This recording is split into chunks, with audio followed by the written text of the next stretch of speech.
One very interesting question, that which airline must be used to prevent deportation from the Canada, and interesting for me as well. And in this question, it's clearly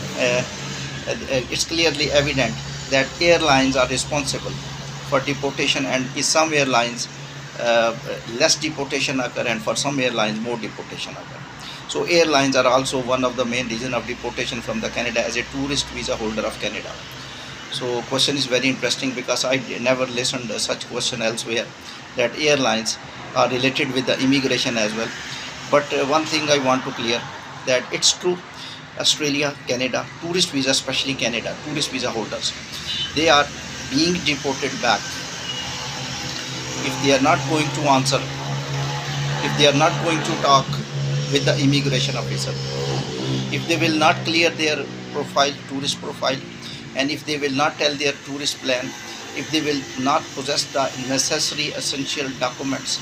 And you will be asking, sir, he got tourist visa from Canadian embassy. No, Canadian embassy gave visa, rewarded visa, but now tourist visa, but now tourist visa holder have to justify that he is a genuine tourist visa holder, and when he will enter Canada, he will leave Canada, so he has to justify immigration officer by all cost. So therefore, if you are going to Canada, on the airport, several questions are being asked by immigration officer, and there are many cases. In last days, there were news 20 to 30 people per day are being deported back, especially to in Indian nationals, Asian nationals, even including Pakistani national. They are being deported back from the Canada to the Asia. So why they are deported back, even they were very genuine? The embassy officer assessed their documents. Airlines, I will tell you, I know the answer, but I just starting a story what is actually happening. They deposited tourist profile, their tourist profile was genuine. Canadian embassy was completely satisfied. He is a genuine visitor. He is financial statements were up to the mark. This is interesting. You are going to Canada, the embassy says you are genuine, but immigration officer, you will say immigration officer of embassy, immigration officer of airport, there are two immigration officers that tourist visa holder will face. One applications, that is the visa officer which is has assessed your application, and one is a officer which is at the airport, and he will see you. He may ask question, he may not ask question, and he may conduct your interview as well. There are 3-4 options. He may allow you to leave without interview. He may talk with you little a bit, 1 minute, 2 minutes, and he is satisfied. He may conduct your long interview. He may demand documents from you. Therefore, why this is currently happening, that you are passing interview from embassy, and then you are not passing at airport. Same person who cleared the assessment system of application of tourist visa holders in embassy in his own country, he was able to justify visa officer. But when he went to Canada at Canadian International Airport, what is happening? He is not able to justify the immigration officer, and he is going to be deported back.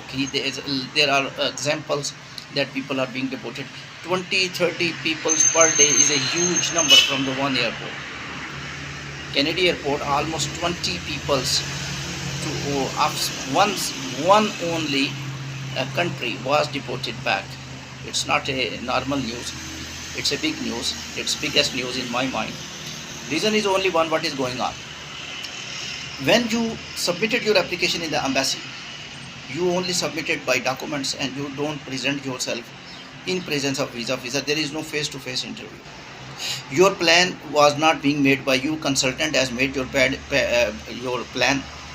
and most of the tourist visa holder, they did not even study their tourist plan. They hired a lawyer or consultant wrote the lie, and those documents being deposited to the Canadian embassy. Canadian embassy is satisfied, he is a genuine visitor, because when consultants are preparing the cases, and even without telling genuine visitor, he is a genuine visitor, but they are not telling that which type of the story they have made. Technically, the point I was talking in my previous clip, that you have to make your plan yourself, If you cannot make your tourist plan yourself, at least you must know what your consultant, what your lawyer, what is your agent writing in that tourist form. Number one. Number two, the documents which you have deposited to Canadian embassy. You must possess all those documents. You must know all your documents. This is very essential. Remember, immigration officer online data is available, and when you started your traveling to Canada or USA or Australia, you just sit in aeroplane. Your immigration officer in Canada, where you have to land, started your investigation. He opened your file. He saw which type of documents you have deposited, how many dollars you have in your bank account, what is your tourist plan, what actually you are doing in your home country, what is your intention to stay in Canada, where you will go. Your definitely your tourist plan is written. Your all tourist plan you deposited in Canadian embassy. Now, unfortunately, what the consultants they do, they are only concerned with the money. They only think when and they get the money only when their applicant, their client get the visa, the tourist visa. They are not concerned. They are not concerned with the genuineness or non-genuineness. Even they submit genuine documents, the right documents, true documents. They did not take they did not give any information to the applicant. The best thing is that they must call the person in their office or wherever they are, and they must inform that we are depositing these documents to Canadian embassy, and these are your documents. And best thing is that he deposit documents himself, and he must study all case. If the tourist visa holder, main applicant who is applying, is without any information that which type of the documents being deposited to the embassy, it's total ridiculous, it's total absurd. He is paying money. He must have been taken trust that which type of the documents they are depositing. Number one. Number two, when he is going for leaving for Canada from the home country, consultant think their work is over, and some agents technically are concerned with the money only. Even some tourist visa holders, they apply their cases themselves.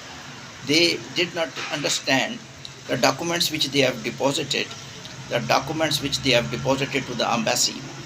Those documents they must possess with them. Number one, the informations, the tourist plan and all facts which they have explained in the embassy, they must know this thing. If consultant is not telling, I think this is the mistake of the consultant. If the personally you had prepared your case yourself and you are not care of your any conversation at airport, and before leaving to the Canada you did not possess your documents, I think this is your mistake. Deportation reason is created by immigration officer due to mistake of the applicant. If tourist visa holder will do mistakes, will straightforward tell, this is my plan and this is my all informations, whatever he is asking, same informations he will ask which you have told in the embassy. Your documents which you need to possess, your financial document which you have deposited, your tourist plan, you must know your professional details. Of course you are not going as a work permit, but you have to explain that which work you was doing in your home country and you told embassy, because they are concerned with that, because they think that you will go and you will settle there and you will not come back. You to blame Canada, to blame airport immigration officer, first of all you must think that you are also doing mistake. Might be mistake from that side as well, but I don't think if you are going to justify all information to immigration officer, they can't deport 20 people. Deportation, I think huge numbers. Hopefully in the numbers will decrease in the coming time. For the